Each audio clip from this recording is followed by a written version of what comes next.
A string of violent attacks against elderly Asian Americans has law enforcement on alert. This surveillance video capturing an alleged assailant in California violently shoving an 84-year-old Thai American man to the ground. He died of his injuries days later. Authorities say it's not currently being prosecuted as a hate crime, and the suspect has pleaded not guilty. A 91-year-old man was pushed over in Oakland's Chinatown. The motivation has not yet been determined. I'm not going to downplay how there's a disproportionate number of black people who are dying at the hands of the police.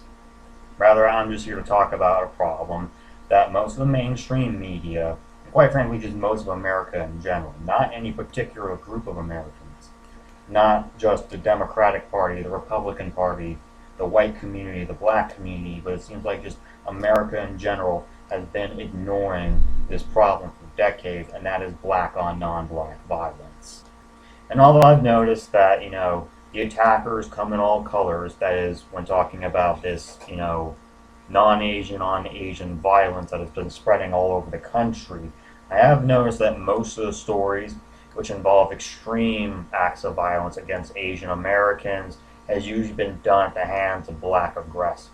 Are investigating another attack on an Asian American person in Northern California. The video was taken at a laundromat near San Francisco's Chinatown on February 23rd. 3 suspects ambushed the 67-year-old man, dragging him to the ground. They kicked and beat him while looking for his wallet. Police say the robbers made off with several $100s. Locally, a movement called Asians with Attitudes has been formed to combat the rise in hate crimes against Asian Americans.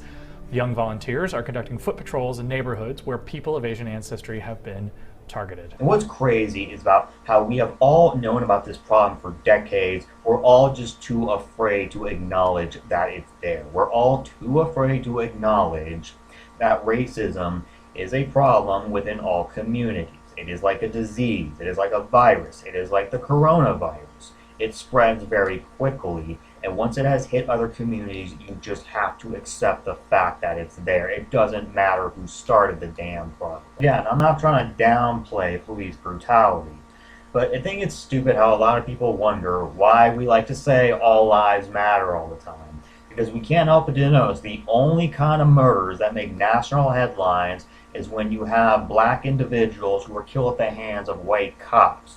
You don't have Hollywood and the mainstream media shining light on anyone, whether they be Asian, white, Hispanic, whatever, who's killed at the hands of a black individual. And this is despite the fact that there's always been a much higher rate of black on non-black murders. Y'all want my opinion?